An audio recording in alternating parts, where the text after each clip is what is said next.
Applications of laws of motion, right.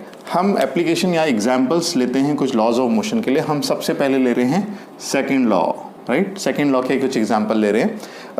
इसको समझने से पहले हम सेकंड लॉ की डेफिनेशन को थोड़ा सा रिपीट कर लेते हैं।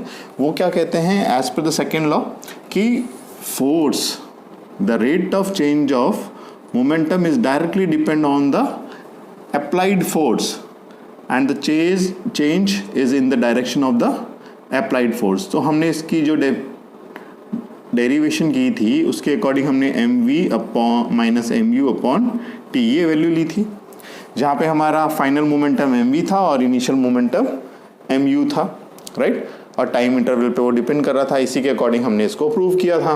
नाउ अब हम देखिए इसकी एप्लीकेशन या एग्जाम्पल लेते हैं। सबसे पहला एग्जाम्पल जो हम ले रहे हैं वो है catching a cricket ball. Catching a cricket ball.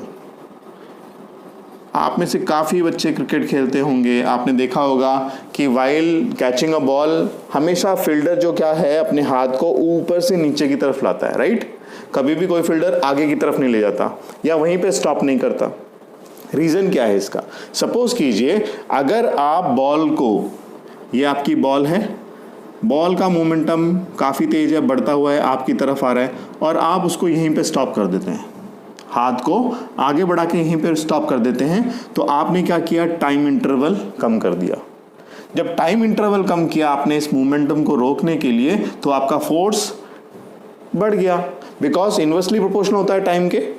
Time बढ़ाओगे तो फोर्स कम होगा, टाइम कम करोगे तो फोर्स ज़्यादा लगेगा और प्लेयर के हाथ में चोट लगेगी। इसीलिए इसी बॉल को यहाँ से लेकर नीचे तक लाया जाता है, आराम से धीरे धीरे इसका मोमेंटम जीरो किया जाता है और टाइम इंटरवल को बढ़ा दिया जाता है, जिसके कारण आपके हाथों में चोट नहीं लगती। सिंपल सा, राइट। सो इसीलिए क्रिकेट प्लेयर हमेशा क्या करते हैं? बॉल को कैच करते वक्त अपना हाथ नीचे लाते हैं। सेकेंड कंडीशन जो हम देखते हैं, स्पेशली आपने देखा होगा हाई जंपर्स में।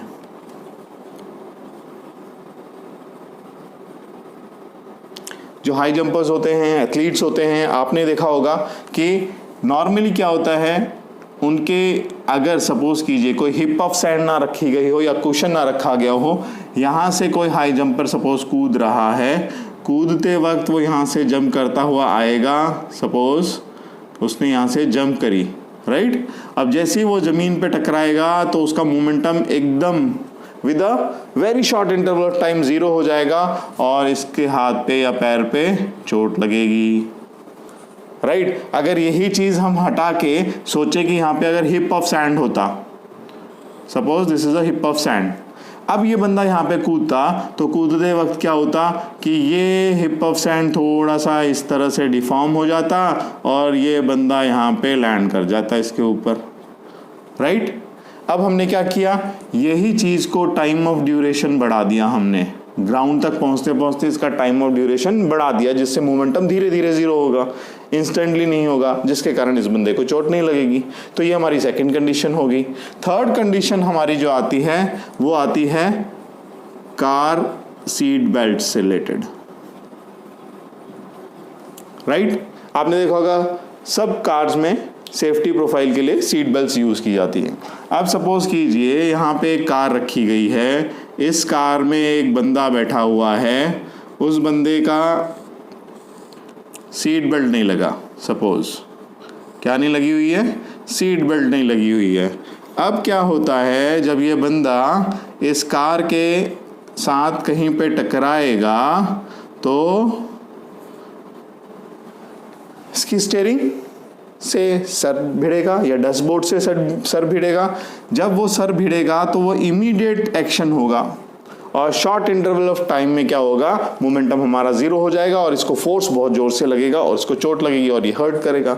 वहीं अगर सपोज कीजिए इसने सीट बेल्ट लगाई होती, राइट, इस बंदे ने सीट बेल्ट लगाई होती तो इसका मोमेंटम धीरे धीरे धीरे आके ज़्यादा से ज़्यादा वो यहाँ तक पहुँच पाता, स्टीयरिंग पे टकराएगा ही नहीं, बिकॉज आपने क्या किया?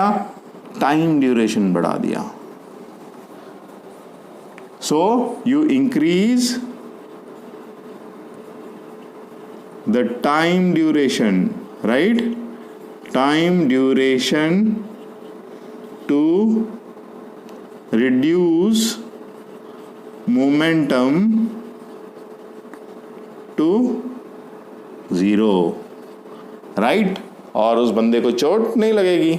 सो ये कुछ एप्लीकेशंस हैं जिसके कारण आप सेकंड लॉ में आप इसको एक्सप्लेन कर सकते हैं, अपने वर्ड्स पे लिख सकते हैं इजीली। सो सिंपल सा है, सबसे पहले फार्मूला ज़रूर लिखिएगा, फार्मूला लिख के ही उसको एक्सप्लेन कीजिएगा, क्योंकि इसके ही हेल्प से आपके नंबर और आपका एग्जामिनर अच्छी तरह समझ पाएगा।